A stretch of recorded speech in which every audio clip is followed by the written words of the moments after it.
여러분은 크리스마스라는 단어를 생각하면 무엇이 가장 먼저 떠오릅니까?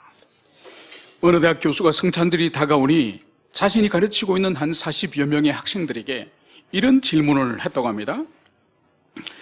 여러분은 크리스마스란 말을 들으면 가장 먼저 마음에 떠오르는 단어가 무엇입니까? 그것을 말해 보십시오.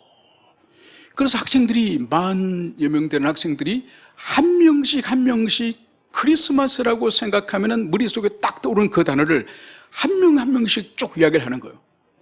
그래서 그 빈도가 어떤 단어가 가장 많은 학생들의 입에서 나오는지 빈도를 이 순위를 쭉 매겼답니다. 매겼는데 1등이 크리스마스 트리, 2등이 선물, 3등 공휴일, 4등 캐럴송, 5등 산타크로스. 여러분, 이 속에 그리스도 예수라고 하는 학생은 한 명도 없었다고 합니다. 여러분, 사탄의 별명은 속이는 자예요. 거짓말로 속여서 본질을 변질시키는, 그러니까 본질을 변질시키는데 이 천재적인 재능을 가진 이 사탄이에요.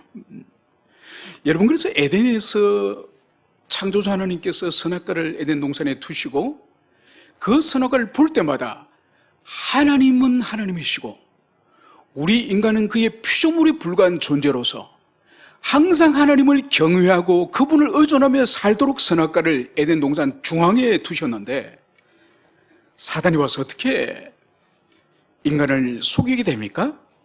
저 선악과를 먹는 날에는 죽기는커녕 바로 너가 하나님과 같은 신적 존재가 될 수 있다.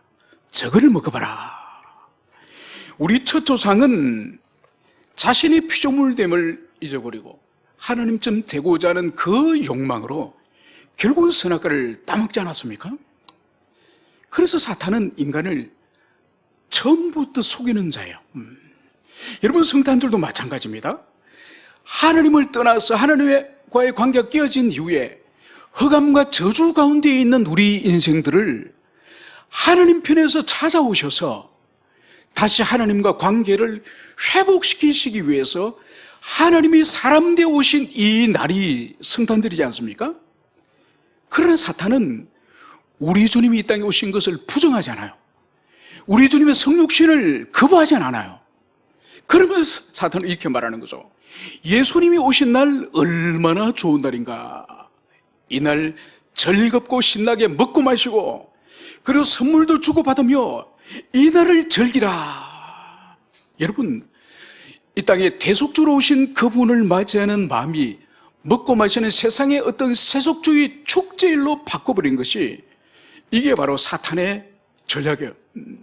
그래서 오늘날도 우리 주님이 이 땅에 오셨는데 그분을 마음으로 맞이하고 그분의 오심에 대해서 감사하기보다는 온 지구상에 있는 인류들이 이날이 세속적인 축제일이 되어서 먹고 마시며 오히려 취하여서 죄짓고 악한 삶을 사는 성탄의 본질을 잃어버리는 이런 일들이 이 세상 가운데 있는 것이죠. 그래서 사탄은 성탄절 맞이도 속여서 변질시켜버리는 그런 존재라는 것을 우리는 해야 될 것입니다. 이제 내일 우리가 성탄을 맞이하기 전에 오늘은 먼저 하나님께서 우리 주님을 이 땅에 오시기 전에 우리 주님이 오시도록 하나님 편에서 무엇을 준비하셨나, 이것을 오늘 우리가 살펴보겠습니다. 마치 우리가 아이가 출산하기 전에 1년 동안 임신의 사실을 안 이후에 어머니는 많은 것을 준비하지 않습니까? 배내옷을 준비하고 아이 양말을 준비하고 아이 포대기를 준비하고 유모차를 준비하고 모든 아이에게 필요하고 좋은 것을 아기를 맞이하기 위해서 준비하듯이 아버지 하나님께서는 성자 하나님 그리스도 예수를 이 땅에 오시기 전에 무엇을 준비했는지 그것을 오늘 살펴보고 내일은 주님의 출생 이유를 살펴보도록 하겠습니다. 여러분, 먼저 우리가 그리스도의 이 땅에 오심 성육신에 대해서 우리가 살펴볼 때 반드시 먼저 왜 하나님이 이 땅에 사람으로 오셔야만 되는가, 하나님이신 그분이 오시지 않고는 다른 해결의 방법이 없는가, 이 문제를 먼저 살펴보도록 하겠습니다. 여러분, 이 문제를 살펴보기 전에 반드시 우리가 짚고 넘어가야 될 부분이 인간의 타락 사건, 에덴에서 인간의 이 타락 사건으로 말미암아서 주님이 오시게 되었음을, 이 원리를 먼저 살펴보도록 하겠습니다. 하나님께서는 우주와 이 만물을 주님이 지으시고 제일 마지막 날 사람을 지지 않으셨습니까? 사람을 지을 때 다른 피조물과 달리 하나님을 닮은 하나님의 형상을 가진 존재로 우리 사람을 지으셨죠. 그래서 하나님과 교제할 수 있고, 하나님의 마음을 알 수 있고, 하나님께 예배할 수 있고, 하나님께 기도할 수 있고, 하나님께 찬양할 수 있는, 하나님과 인격적인 소통이 가능한 유일한 피조물이 우리 사람을 주님이 지으셨습니다. 그래서 주님이 지으신 모든 이 세계와 우주와 만물을 우리 인간이 돌볼 수 있도록 그 만물을 주관하는 권세를 우리 사람에게 주지 않으셨습니까? 그러고 나서는 주님께서는 유일하게 하나를 금하셨으니 그것이 우리가 잘 아는 선악과요. 그 선악과는 우리를 하나님과 관계를 영원히 보호하기 위해서 주님이 선악과를 주신 거예요. 그래서 항상 경외하며 항상 순종하며 하나님 앞에 살도록 주님이 이 선악과를 주신 것이죠. 그런데 이 선악과를 사단이 속여서 먹도록 하지 않았습니까? 그래서 에덴 동산에서 선악과를 먹은 이 사건은 하나님의 동산의 선악과 절도 사건이 아니에요. 선악과 하나 훔쳐먹었다는 그것이 아니에요. 바로 인간의 이 마음 중심에는 나도 하나님이 되고 싶다, 나도 하나님처럼 되고 싶다, 이 욕망이 일어나면서 그 짓을 했기 때문에 이것은 하나님 나라 반역의 사건이에요.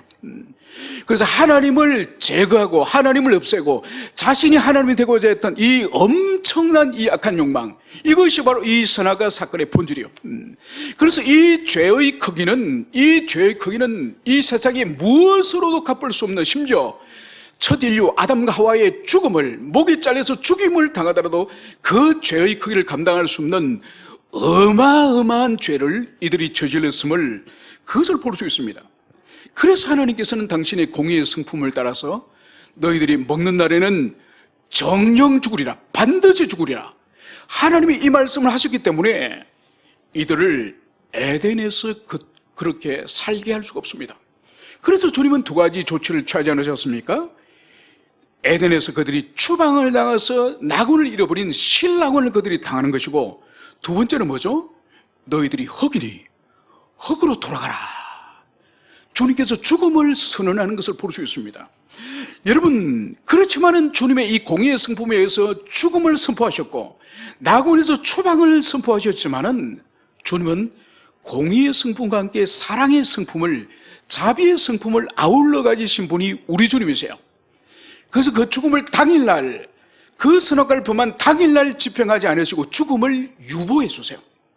그래서 후손이 태어날 수 있고 후손이 계속적으로 이 땅을 다스릴 수 있도록 하나님이 기회를 주신 거죠. 두 번째로, 낙원에서 추방할 때에 두 사람이 몸에 걸쳤던 옷은 나무잎으로 된 옷이에요. 주님은 그것을 벗기시고 어떤 짐승을 죽여서 그 짐승의 가죽으로 옷을 입혀서 그치는 광야로 우리 주님이 보내지 않으셨습니까? 그래서 주님은 진노 가운데서도 자비의 마음을 아울러 가지고 계시는 그런 분이심을, 이것을 볼 수 있습니다. 그러면서 하나님께서는 창세기 3장 15절에서 인간과 이 사탄의 영원한 운명인 이 원시복음을 주님께서는 이렇게 선언하시는 것을 볼 수 있습니다. 내가 너로 여자와 원수가 되게 하고 내 후손도 여자의 후손과 원수가 되게 하려니 여자의 후손은 내 머리를 상하게 할 것이요 너는 그의 발꿈치를 상하게 할 것이라. 여러분, 우리 주님이 오셔서 이 사탄의 머리를 깨부술 것이고, 그러나 이 사탄은, 이 뱀은 우리 주님의 발꿈치를 상해할 것이다. 여러분, 이것은 그리스도께서 오셔서 긴 인류 역사, 에덴에서부터 이후로 하여서 인간을 흑암과 죄와 사망으로 인간을 다스리고 있는 이 뱀의, 이 사탄의 머리를 깨부숨으로 말미암아서 치명적으로 이제 사탄이 패배할 것임을 말씀하시는 것이 바로 이 복음이요. 그래서 인류는 영원히 흑암과 죽음 속에 놓일 것이 아니라 바로 여자의 후손 그리스도 메시아 이분이 오셔서 사단의 지배 세력을 이것을 깨부실 것을 주님은 약속하시는 거예요. 이것을 원시복음이라 불러요. 그래서 이 3장 15절의 이 말씀이 우리 주님 오실 때까지, 우리 주님 성육신할 때까지 구약 성경을 꿰뚫고 구약 성경을 이끌고 가는 동일이 바로 창세기 3장 15절 이 말씀이에요. 그래서 이 말씀을 주심으로 그때가 언젠지는 알 수 없지만은 반드시 역사 속에서 메시아가 오셔서 이 흑암의 세력을 종식시키는 그 광명의 날이, 그 해방의 날이, 그 자유의 날이 올 것이다. 이것을 주님께서 창세기 3장 15절에서 분명히 말씀하셨다는 것을 볼 수 있습니다. 그러면 이제 우리가 구약 성경 가운데서 우리 주님이 오실 거라고 하는 그 그림자들, 그 예표들을 우리가 살펴보도록 하겠습니다. 여러분, 에덴 동산에서 인류가 추방된 이후로 우리가 이 죄의 파괴력, 이 죄의 세력이 얼마나 무시무시한지 그것을 첫 번째로 보여주는 사건이 아담과 하와의 가정에 두 형제가 태어났지 않습니까? 가인과 아벨이 태어났죠. 가정 안에서 형이 동생을 쳐 죽이는 가족 살인이 인류 최초의 살인이에요. 인류 최초의 살인은 전쟁터에서 적군을 죽인 것이 아니라 한 가정 안에서 형제가 형제를 죽이는 가족 살인이 인류 최초의 살인이에요. 여러분, 이것은 지금도 변하지 않습니다. 여러분, 우리나라의 이연의 살인 사건 가운데에 가족 살인이 몇 프로인지 아십니까? 4명 중에 1명이 가족이 가족을 죽이는 거예요. 25%예요. 여러분, 지금도 우리 인류는 아담과 하와의 그 타락의 원죄, 그 원죄가 면면이 흐르고 있다는 것을 볼 수 있는 거죠. 여전히 가족이 가족을 죽이는 이 살인이 지금도 변함이 없는 거예요. 그래서 이 가인과 아벨의 이 살인을 통해서 죄의 파괴력이 얼마나 무시무시한지 아담과 하와의 가정도 아마 이 사건을 통해서 그들이 엄청난 충격을 받을 것입니다.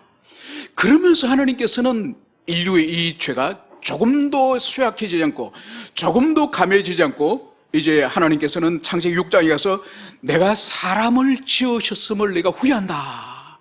이런 은유적인 표현, 이 은유적인 표현을 통해서 인간의 죄가 얼마나 세상에 가득 찼는지, 그래서 주님께서 숨쉬는 모든 인간과 그리고 코로 호흡하는 모든 짐승을 다 심판하여 죽이기로 주님께서 작정하셨습니다. 노아의 가족 8명을 제외하고는 거대한 홍수를 보내주셔서 모든 숨쉬는 인간, 모든 숨쉬는 짐승들을 다 주님이 죽이셨던 거죠. 그리고 살아남은 이 8명의 이 노아의 이 후손들이 또 이 세상에 가득 찼을 때에 하나님은 온 세상이 퍼져서 너희들이 그렇게 살아라 이렇게 명령을 하셨지만 이들은 흩어지기를 면하면서 바벨이라고 하는 그곳에서 거대한 탑을 쌓고 하나님과 견주 버리고 이 바벨탑 사건을 일으킨 것을 볼 수 있습니다. 이들의 마음이 또다시 아담의 그 원죄, 이 부패한 성향이 8명의 이 노아의 가족들이 살아남은 그 후손들 가운데서도 이 죄성이 면면이 흐르고 있는 거죠. 그래서 바벨탑을 쌓아서 하나님과 대결해 보려다가 하나님은 이제는 언어를 혼잡하여서 모든 사람을 민족별로 흩어버렸던 거죠. 여러분, 이것이 바로 죄의 파괴력이 얼마나 무시무시한지, 막을 수 없는 이 죄의 확산, 그리고 죄의 강력함, 여기에 대해서 하나님은 새로운 소망을 가지고 새로운 계획을 가집니다. 그것이 바로 뭐냐? 바로 한 사람 아브라함을 주님이 선택하셔서 이제 그의 아들 이삭과 야곱을 통해서 주님이 한 민족을 이루시고 그 민족을 주님께서 당신의 언약 백성으로 삼으셔서 이제 온 세상 나라의 제사장 나라 삼도록 하기 위해서 주님께서는 이스라엘이라는 역사 속에 한 민족을 탄생시키는 것을 볼 수 있습니다. 여러분, 이 민족을 구성하는 것은 주님께서 이집트에서 일을 하세요. 그래서 430년 동안 하나님께서는 이집트에서 이 70명의 이 야곱의 가족을 엄청난 민족으로 주님께서 만드시는 거죠. 그래서 이들이 이집트에서 빠져나올 때에 많은 일들을 하나님이 역사하셨지만 제일 마지막에 하신 일이 바로 뭐죠? 그것은 바로 어린 양을 잡아서 피를, 이 집 문설주와 임방에 피를 바르도록 했습니다. 그리고 하나님께서는 피를 바른 가정에는 절대로 하나님의 사자가 그 가정의 장자, 첫 번째 자식을, 생명을 취하지 않겠다고 약속하셨습니다. 그리고 그 양의 피는 바르지만은 고기는, 양고기는 그날 밤에 급히 먹도록 주님이 말씀하신 거죠. 그리고 그 밤이 지나자 어떤 일이 벌어졌습니까? 양의 피를 바르지 않는 이집트 전역의 모든 가정에서 다 장자들과 그리고 짐승들 가운데서 초태생들이 다 죽임을 당한 거죠. 이 무시무시한, 이 끔찍한 일을 통해서 이스라엘 백성들이 출애굽하지 않습니까? 바로 여기에서 등장하는 유월절의 어린 양, 유월절의 이 어린 양이 바로 장차 오실 그리스도 예수의 상징, 예표라는 것을 성경에서 보여줍니다. 여러분, 이집트에서 430년간의 긴 그 흑암의 세력, 그 파라오의 그 독재 권력, 이 권력 속에 살아가다가 드디어 자유인이 되고 해방을 맞이하고 이제 드디어 하나님 앞으로 자유롭게 예배할 수 있는 바로 이 일이 어린 양의 죽음과 어린 양의 피 흘림과 어린 양의 살을 먹는, 어린 양의 고기를 먹는 그 일을 통해서 이스라엘 백성들이 해방되지 않았습니까? 여러분, 그래서 예수님께서 이 땅에 오셨을 때 세례 요한이 우리 예수님을 어떻게 불렀습니까? 보라, 세상 죄를 지고 간 하나님의 어린 양이로다. 우리 주님을 세상 죄를 지고 간 하나님의 어린 양으로 부르지 않으셨습니까? 이때 어린 양은 유월절 어린 양을 말하는 거예요. 유월절 어린 양, 피 흘리고 그 피를 문설주에 바르고 그 고기를 먹은 그 유월절의 그 양을 지칭하는 거죠. 그래서 보세요, 우리 예수님이 제자들과 다른 이 회중들이 있을 때에 주님께 이런 말씀을 하지 않습니까? 너희들이 내 살을 먹으라, 내 피를 마셔라. 그러니까 제자들과 주변에 있던 유대인들이 경악을 하지 않습니까? 어찌 사람이 피를 먹으라 하냐, 사람의 살을 먹으라 하냐. 그래서 많은 사람이 주님을 떠나는 계기가 주님께서 내 살을 먹으라, 내 피를 먹으라, 그 말씀이에요. 이것은 바로 주님 당신이 유월절 어린 양으로 왔기 때문에 첫 번째 유월절에 주님의 살을 사람들이 먹고 탈출했지 않습니까? 주님은 그것을 염두에 두고 너희들이 내 살을 마셔라, 내 살을 먹으라, 내 피를 마셔라. 주님이 그 말씀하시는 거죠. 여러분, 주님이 태어난 동네 이름이 뭡니까? 베들레헴이죠. 여러분, 베들레헴의 이 어원의 의미가 뭔지 아십니까? 이 베들레헴이 떡과 집의 의미예요. 떡집이에요, 떡집. 떡은 뭡니까? 먹는 거예요, 먹는 거. 그래서 우리 예수님이 나는 하늘에서 내려온 산떡이다. 그래서 주님은 당신을 떡으로, 또 먹는 유월절의 양고기로, 양으로, 그래서 자기를 먹으라는 말씀을, 자기 피를 마시라는 말씀을 계속 주님이 하시는 거예요. 그래서 유월절 어린 양은 장차 우리 주님의 십자가에 죽으신, 피 흘리며 죽으실 그 모습을 유월절에 피 흘리고 죽는 어린 양을 통해서 미리 주님께서 그리스도를 예표하신 것이다. 이렇게 우리가 이해를 해야 되겠습니다. 그러면서 이제 우리가 또 살펴볼 수 있는 것은 이제 구약의 제사제도를 우리가 살펴볼 필요가 있습니다. 여러분, 모세의 율법을 통해서 레위기에서는 아주 정교한 5가지 제사를 주님이 주셨지 않습니까? 이 제사제도의 본질이 뭡니까? 이 제사제도의 본질이 범죄한 자가 있지만은, 범죄한 자를 하나님 원래는 형벌하고 처벌해야 되지만은 하나님의 자비의 성품에 의해서, 사랑의 성품에 의해서 하나님의 이 형벌을 범죄한 자에게 돌리지 않고 바로 주님께서는 주님이 지정해 주신 짐승을 제물로 삼아서 흠없고 깨끗한 그 짐승에게 이제 죄를 옮겨가게 하시고 그 짐승을 피 흘리고 몸을 토막을 내서 그 짐승에게 하나님의 진노를 퍼붓는 거예요. 그래서 하나님의 공의의 성품은 제물인 짐승에게 진노가 퍼부어지고 하나님의 사랑의 성품은 범죄한 죄인을 용서하시는 이 공의와 사랑의 성품이 선명하게 보여지는 것이 바로 구약의 제사제도예요. 그래서 인간을 대신해서 피를 흘리고 불태워 죽는 그 비참한 양과 염소의 그 죽음, 그 제사제도, 그것이 바로 이 땅에 십자가에서 장차 죽으실 우리 주님의 죽음, 그리스도를 예표하는 것이 바로 이 구약의 제사제도인 거죠. 그런데 이 제사제도는 문제가 있습니다. 바로 뭐죠? 대속죄일은 1년에 한 번씩 계속 돌아옵니다. 2023년도에 대속죄일 날 제사를 드렸으면 2024년도에 또 드려야 되고 25년 또 드려야 되고 해마다 그 속죄일에 제사를 드려야 됩니다.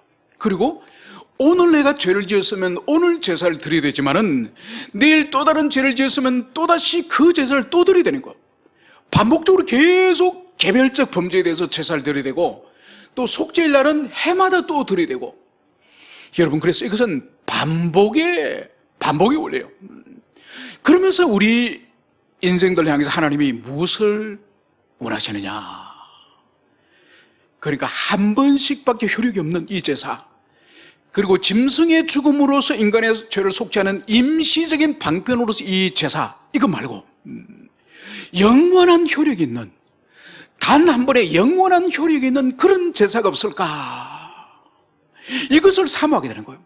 바로 그 제사가 이제 그리스도께서 오셔서 당신의 피를 흘리시고 당신의 생명을 버리시고 당신이 죽으심으로 바로 짐승의 죽음과 비교할 수 없는 영원한 효력이 있는 그 제사를 바로 구약의 이스라엘 백성들에게 그것을 소망하도록 주님께서는 이것을, 이 제사 제도를 주신 거예요.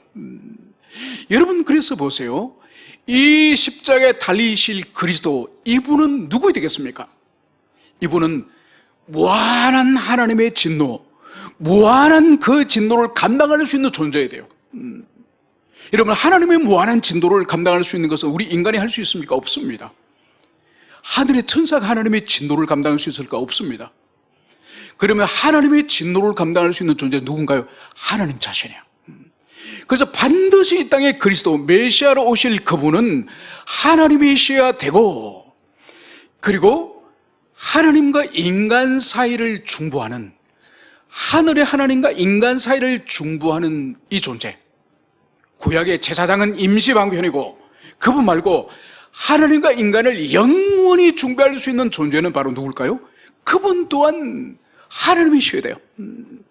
그분은 또 하나님으로 오셔야 반드시 하나님과 중보할 수 있는 존재고, 마지막으로 죄를 지은 존재가 인간이기 때문에, 바로 죄를 지은 존재가 인간이기 때문에 임시방편적으로 주님께서는 양이나 염소, 짐승을 제물로 삼으셨지만은 영원한 형벌을 감당할 수 있는 제물은 반드시 범죄한 존재가 인간이기 때문에 형벌 받을 존재도 참된 사람이 됩니다. 여러분, 그러므로 그리스도 메시아 되신 그분은 반드시 참 하나님이시고 반드시 참 사람으로 오셔야 되실 분임을 성경이 그것을 보여주고 있는 것이죠. 그러면서 우리가 또 살펴볼 것은, 여러분, 구약 성경과 특히 선지서 시편 안에서는 우리 주님이 이 땅에 사람으로 오실 것을 300군데 넘게 많은 곳에서 우리 주님 오실 것을 미리 예고하고 있는 것을, 그것을 볼 수 있습니다. 여러분, 대표적으로 두 가지를 말씀드리면, 다윗이 하나님의 은총을 받고 감동감화하여서 그 하나님의 성전을 지어드리고 싶은 마음이 일어나지 않았습니까?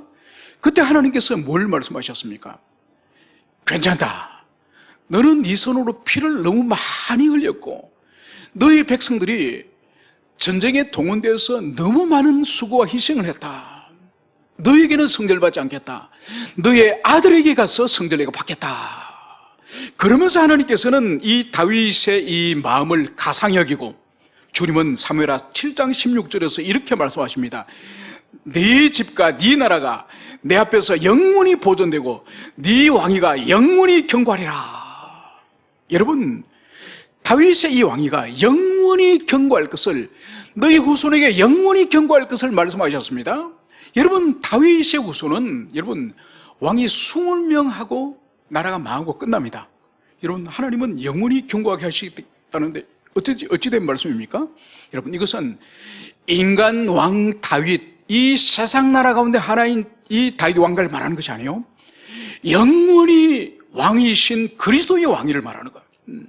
그래서 반드시 다윗의 집안에서 그리스도가 태어날 것을 이렇게 주님은 이미 1500년 전, 우리 주님 오시기 1500년 전에 이것을 말씀하셨음을 볼 수 있습니다. 그리고 주님 오시기 700년 전에 선지자 미가야를 통해서 미가야서 5장 2절에서 이제 그리스도가 어디에, 어느 장소에, 어느 땅에, 어느 동네에 태어날 것인지 주님은 말씀하셨으니 이렇게 말씀하셨습니다. 베들레헴 에브라다야, 너는 유대 족속 중에 작을지라도 이스라엘을 다스릴 자가 내게서 내게로 나올 것이라. 여러분, 주님 오시기 700년 전에 벌써 주님께서는 이 미가 선지자를 통해서 우리 예수님은 이스라엘의 수많은 고을들이 있지만은 다른 고을이 아니라 바로 베들레헴, 떡집이라 불리는 하늘에서 내려오신 산떡으로 내려오신 그분이 태어날 것이 바로 이 베들레헴이다. 이것을 700년 전에 이미 예언하신 것을 볼 수 있습니다. 여러분, 그래서 이 구약 성경에 주님의 오심을 창세기 3장 15절 원시복음을 통해서 말씀하셨고, 그리고 300군데가 넘는 많은 곳에서 우리 주님 오실 것을 예고하셨고, 특별히 다윗의 집안에서 태어날 것을 말씀하셨고, 그리고 미가서를 통해서는 드디어 주님이 태어날 장소 베들레헴에서 태어날 것임을, 그것을 주님께서 말씀하셨음을 볼 수 있습니다. 이제 마지막으로 우리가 살펴볼 것은 구약 성경 계시가 말라기로서 이제 끝이 나고 주님 오시기까지 이 400년의 이 중간기라 불리는 이 계시의 공백 시기, 이 계시의 공백 시기 가운데에 이제 하나님은 말씀을 주시지 않았지만은, 계시 말씀을 주시지 않으셨지만은 하나님은 무슨 일을 그 400년 동안 하셨는지 이것을 마지막으로 잠시 살펴보도록 하겠습니다. 여러분, 우리 주님이 이 땅에 오실 날이 임박할 때에 하나님께서는 특별히 이 세상 나라를 준비하셨으니 그 나라가 바로 로마 제국이요. 여러분, 그래서 주님은 그 전에도 그리스라든지 페르시아라든지 바벨론이라든지 아수르라든지 많은 세상 나라를 준비하셨지만은 특별히 성자 그리스도, 우리 주님 오심에 관련해서는 이 로마 제국을 주님께서 정교하게 세우셨고 이 제국을 준비하셨음을, 그것을 볼 수 있습니다. 여러분, 우리가 알다시피 이 로마 제국은 작은 7개의 언덕에 세워진 폴리스예요. 작은 도시국가예요. 그런데 하나님이 이 로마 제국을 사용하셔서 엄청난 세계 제국으로 지금까지 인류 역사 이 한 6,000년의 역사 동안에 이 로마만한 제국이 다시는 없도록 엄청난 이 나라를 만들지 않으셨습니까? 그래서 북아프리카, 유럽, 이 근동아시아, 이 세계 대륙에 이르는 엄청난 제국을 주님께서 만드신 거죠. 그래서 이제 주님이 어떻게 하셨나? 이 광대한 제국을 만드시고 나서 이 제국에 평안을 하나님이 주십니다. 이 평안을 주실 때에 이 로마 법을 통해서 모든 제국이 법치로 다스리는 거죠. 그래서 제국 전체가 이 안정성을 가지고 평화를 누리게 됩니다. 그러면서 주님이 하시는 일들이 바로 이 로마 제국에 있어서 주님께서는 이 광대한 지역에 복음을 전파하기로 주님이 계획하신 거예요. 그래서 로마 제국은 그 특징 가운데 하나가 도로망이 아주 발달되었습니다. 여러분, 중국 진시황은 중국을 통일하고 제일 먼저 하는 일이 뭡니까? 그들은 만리장성을 통해서 이 중국 대륙을 봉쇄를 했다고 한다면 로마는 이 사고체계가 전혀 달라요. 로마를 중심으로 해서 제국 구석구석까지 고속도로를 닦는 거예요. 길을 다 닦습니다. 그래서 길은 로마를 향해서, 로마로부터. 이런 말이 있을 정도로 이 로마에서 모든 이 속주, 이 지방 영토까지 이룰 수 있는 이 고속도로를 다 닦아놨는 거죠. 여러분, 이 고속도로의 목적은 반란이 일어났을 때 신속하게 군대를 보내가지고 이 반란군을 진압하기 위해서 로마 제국은 이 고속도로를 닦았습니다.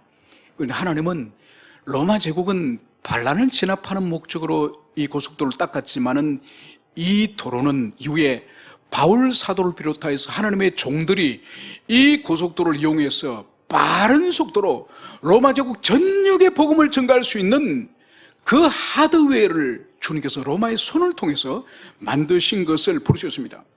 그리고 우편제도, 로마 제국 전역에 편지를 서신을 보낼 수 있는 그런 이 우편망을 이 시대에 만들었습니다. 그래서 복음이 빠른 속도로 이제 편지들이 이제 복사되어서 이 복음들이 빠른 속도로 제국 전역에 확산될 수 있도록 이 우편제도를 하나님이 준비하도록 하셨고, 그리고 무엇보다도 이 시대는 로마 제국 전역에 사용되었던 공통어, 그것이 바로 헬라어라고 하는 그리스어가 로마 제국 전역에서 공통으로 사용되었습니다. 여러분, 이것은 무슨 의미가 있는 거니까? 히브리어로, 이 유대인들이 사용하는 히브리어로 구약성이 기록되지 않습니까? 이것이 이 헬라어로 번역이 됩니다. 그래서 모든 로마 제국 안에 있는 사람들은 누구든지 구약성경, 유대인들이 읽었던 성경을 읽을 수 있도록 번역을 하였으니 이것이 바로 70인역이라 불리는 구약성경이 헬라어로 번역이 된 거예요. 여러분, 이 결과로 어떤 일이 벌어집니까? 로마 제국에 큰 충격을 줍니다. 여러분, 로마 제국의 시민들은 그 당시에 그들의 이 사상, 이 종교를 지배했던 것은 뭔가 하니까 그리스 로마 신화에 등장하는 그 신들이 이 로마 시민들에게도 영향을 준 거예요. 여러분, 우리가 알다시피 그리스 로마에 등장하는 이 제우스라든지 아폴로라든지 포세이돈이라든지 아프로디테라든지 이런 신들은 거룩하신 여호와 하나님과는 전혀 다른 존재예요. 오히려 우리 너무나도 인간적인, 그래서 자기 부인 헬라 외에 이 제우스가 바람을 피지 않습니까? 바람을 피는데 그때 자기 아내가 찾아오니까 그 여자를 어떻게 합니까? 황소로 만들어버린 거예요. 소로 만들어버린 거죠. 여러분, 인간과 똑같은 더러운 욕망을 가지고 있고 살인을 하고 전쟁을 일으키고 방황하고, 여러분, 이 그리스 로마 신화에 등장하는 이 신들은 거룩하신 하나님과 전혀 다른 인간의 욕망과 인간의 사악함을 그대로 가지고 있는 그런 신이에요. 바로 이런 신들만 알고 있던 이 로마 시민들이 헬라어로 기록된 이 구약 성경을 읽으면서 그 속에 등장하시는 여호와 하나님의 이 거룩하심에 이들이 충격을 받는 거예요. 그러면서 이들이 개종을 하거나 아니면은 유대인 회당에서 회당 예배에 그들이 참여합니다. 바로 이 사람들이 신약 성경 복음서에 등장하고 바울 서신에 등장하는 경외자, 즉 하나님을 경외하는 가피어라 불리는 이방인이지만은 회당 예배에 참여하는 이 사람들이 바로 헬라어로 번역된 이 구약 성경을 읽음으로 말미암아서 여호와 하나님을 흠모하면서 바로 유대교 속으로 들어오게 되는 거죠. 여러분, 그래서 복음서에 보세요. 가버나움 회당을 백부장이 지어주지 않습니까? 그래서 어느 백부장이 자기 집에 종이 아픈데 우리 주님이 고쳐달라고 부탁을 하는 거죠. 그래서 주님이 같이 가자, 너희 집에 같이 가자. 그러니까 백부장이 뭐라 그러면, 주님 오실 필요가 없습니다. 어찌 주님 같은 분이 저희 집 이 누추한 곳에 오겠습니까? 저도 여기서 부하들에게 말로 명령하면 부하가 다 일을 하는데 주님은 여기서 저희 집에 있는 종에게 말씀만 해도 병이 떠날 줄 믿습니다. 그래서 주님이 충격을 받는 거죠. 와, 이스라엘 가운데서도 이런 믿음을 가진 자를 내가 보지 못했는데. 그러면서 주변에 있는 사람들이 뭐라 그럽니까? 이 백부장이요, 우리 가버나움에 있는 회당을 이 사람이 건축했습니다. 그러니까 얼마나 그 시대에 하나님을 경외하는 사람이 이방인들 가운데도 있는지 그것을 보여주는 거예요. 여러분, 이런 사람들이 나중에 바울 사도가 또 다른 하나님의 종들이 이제 유럽 제국, 이 로마 제국을 돌아다니면서 복음을 전가할 때 이들이 그리스도 예수를 영접하는 거예요. 그래서 이들이 교회 속으로 들어오게 되는 거죠. 바로 이들이 하나님의 교회를 구성하는 놀라운 하나님의 자녀가 앞으로 될 사람임을 하나님이 이 헬라어로 된 이 성경을 번역함으로 통해서 제국 전역에 복음의 씨앗이 뿌려질 수 있는 밑바탕을 주님께서 만드셨음을 볼 수 있습니다. 마지막으로 하나님께서 우리 주님 오시기 전에 먼저 하신 일 가운데에, 여러분, 북이스라엘과 남유다가 기원전 722년, 기원전 586년 각각 두 나라가 망합니다. 아수르 제국에서 망하고 바벨론에 의해서 망하고 민족 전체가 온 제국에 흩어져서 뿔뿔이 난민이 되어서 흩어져 버립니다. 역사 속에서 그들이 사라져버린 거죠. 극소수의 사람만 예루살렘으로 나중에 돌아오고 대부분의 사람들은 다 흩어집니다. 그러나 하나님은 이들을 버리시지 않습니다.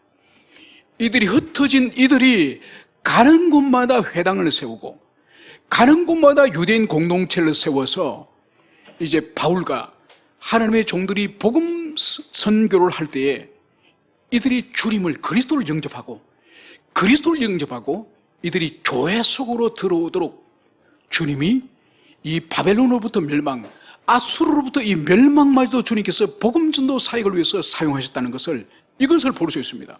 여기까지가 우리 예수님께서 오시기 전에 창세기 3장 15절로부터 시작해서 구약의 그 광대한 하나님의 말씀에 이르기까지 성자 그리스도, 이 메시아가 반드시 오실 거라고 하는 이 수많은 이 정언을 다 주님은 완성하시고 드디어 갈라디아서 4장 4절에서 말씀하시는 것처럼 때가 참해, 우리 주님이 이 땅에 오실 그 시간이 드디어 참해, 바로 여자의 몸 마리아의 몸에서 우리 예수님이 드디어 태어난다. 이 주님의, 우리 주님의 오심을 치밀하게 상세하게 미리 먼저 말씀하시고 그 말씀을 성취하시고 이루시는 하나님이라는 것을 성경은 이것을 말씀하고 있습니다. 이제 내일 드디어 베들레헴에서 우리 주님이 어떻게 태어나시고 태어나신 주님을 향해서 우리 인생들을 하나님께서 어떻게 그분을 맞이하게 하셨는지 이제 내일 계속적으로 살펴보도록 하겠습니다. 함께 우리 기도하시겠습니다.